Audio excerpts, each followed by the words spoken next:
Moving House by Anthony Cunningham, Year 6. We have just moved house to 7 Cromarty Close, a 3-bedroom property, not overlooked to the front. It costs £180,000 but will retain its value well, or most likely go up. It has solar panels on the roof and a cost-efficient central heating system throughout. It has 2 bathrooms, including en-suite to the master bedroom. Substantial gardens front and rear complete the picture in an exclusive new development in a semi-rural setting. I've got my own bedroom at last. It's got a football wallpaper, which I chose myself. To be architectural about it, I found the new house disappointing.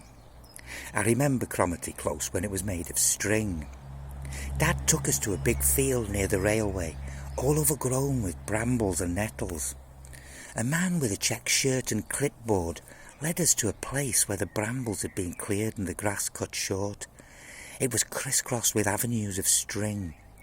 He pointed down one and said, "Dogger." Then he walked to the corner of the next one and said, "Finisterre." Then he pointed off to the left and said, "Cromarty." "What do you think?" Dad said. "Want to move here?" I said, "Yes, please," very enthusiastically. So we did. Actually, my enthusiasm was because of a misunderstanding. I thought he was suggesting we live in the field with string. A lot of saints have lived in unusual houses. St. Ursula, 4th century, lived on a ship with 11,000 holy companions. St. Simeon, 390 to 459, tried to avoid the temptations of the world by living on top of a 3-metre column. When sightseers started coming to stare at him, he moved to a 10-metre column so he wouldn't hear them. And when they just started shouting in 449, he moved to a 20-metre column where he ended his days in peaceful contemplation. Compared to that, living in a field full of brambles and string seemed sensible and pleasant. I was looking forward to it. When we came back, all the brambles had gone, and there was a sign saying Portland Meadows, exclusive, discreet, innovative, and 4 rows of houses with very pointy roofs and funny-shaped windows. Number 7 Cromarty Close is a 3-bedroom detached with substantial gardens and solar panels. Anthony said, detached houses hold their value better and 3-bedroom is the configuration most sought after by most buyers. The solar panels are added value. Compared to a boat with 11,000 companions or a 20-metre high column, our house seemed a bit unsaintly. So, I built myself a hermitage. Dad decided to get rid of the cardboard boxes. Well, we ripped them open and found all sorts of stuff that we'd forgotten we had. One was full of vases, one was full of bedding, one had the Christmas decorations and a micro machines racing circuit inside. We set it up in the box room. I found the one with Mum's dresses in and her makeup. Well, when they were all empty, I took the boxes down to the railway, slotted them inside each other, and there you go, a hermitage. It was tunnel-shaped with little flaps for looking out. When the trains went by, the whole place shook. If it was dark, the trains lit up the inside for a second.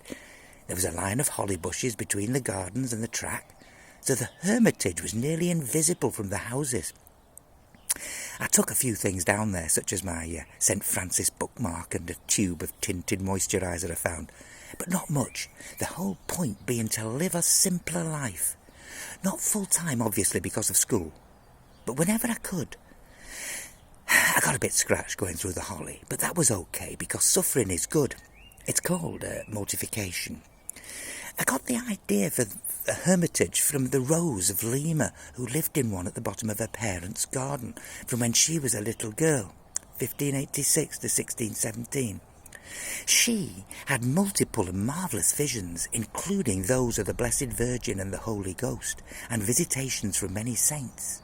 Personally, I didn't get any, even though I stayed there until it was really cold. I went on Google to try and find out why my hermitage wasn't working, and the answer was obvious: not enough mortification. People like Rose of Lima didn't just live in hermitages, they fasted for weeks. They went everywhere barefoot. They wore uncomfortable clothes. They scourged themselves. Some forms of mortification are just not practical. Fasting for 7 years, for instance, is not going to happen when your dad is obsessed with everyone eating 5 pieces of fruit a day. And as for scourging, well, there were no facilities in Portland Meadow. But I did sleep on the floor that night. I waited until I heard Dad's light go off. Then I got out of bed and lay down just under the window. It was uncomfortable, but that's the point. Then, on the way to school the next morning, I let Anthony get ahead of me and slip my shoes off. It was fine when we were walking across the field, though my socks did get wet. But the path up to the road is made of little bits of gravel. I think one of the builders must have employed someone to sharpen each bit of it before they put it on the ground. It was really, really mortifying. I was greatly tempted to walk on the grass verge, but I resisted. The pavement was easy after that.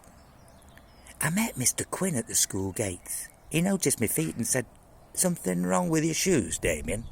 I said, "Mortifying my flesh, sir." I think he was unimpressed. During numeracy hour, Jake came and tapped me on the shoulder and then went, "Ow." "Jake, what are you playing at? And is it maths?" asked Mr. Quinn. I was going to ask him for a borrow of his ruler, sir, and his spiky. "What?"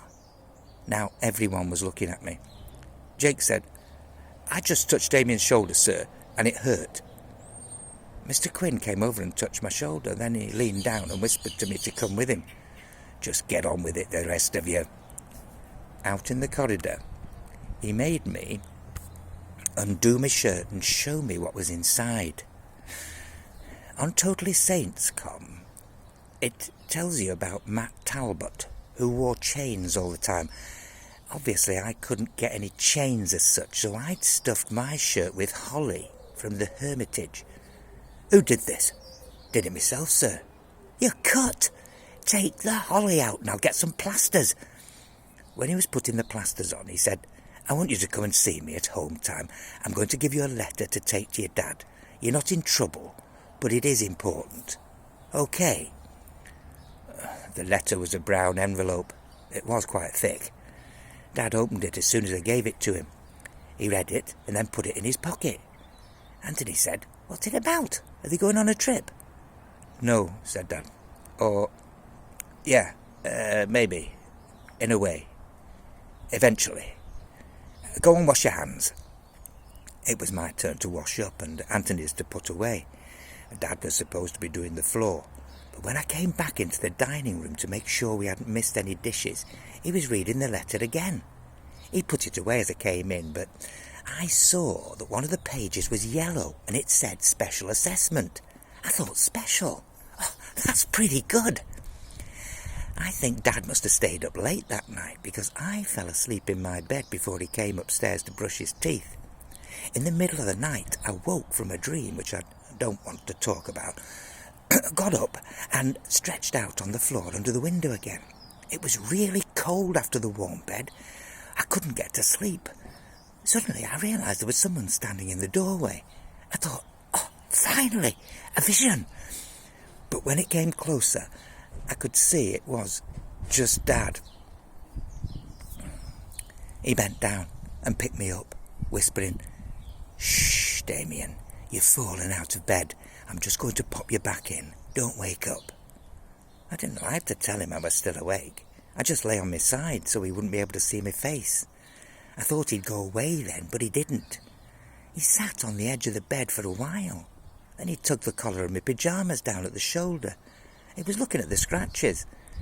When he finally got up to go, I whispered, "Dad, you okay? Are you awake? Yeah. Go to sleep." "Okay." "Damian, yeah. What happened to your back?" "Just some holly, you know." "Damian, be good, won't you? Be really good." "That's what I'm trying to be. That's what I'm trying to be all the time." "I know it is, son. I know that." Then he went. After a while, I heard the toilet flush. Then I got back on the floor.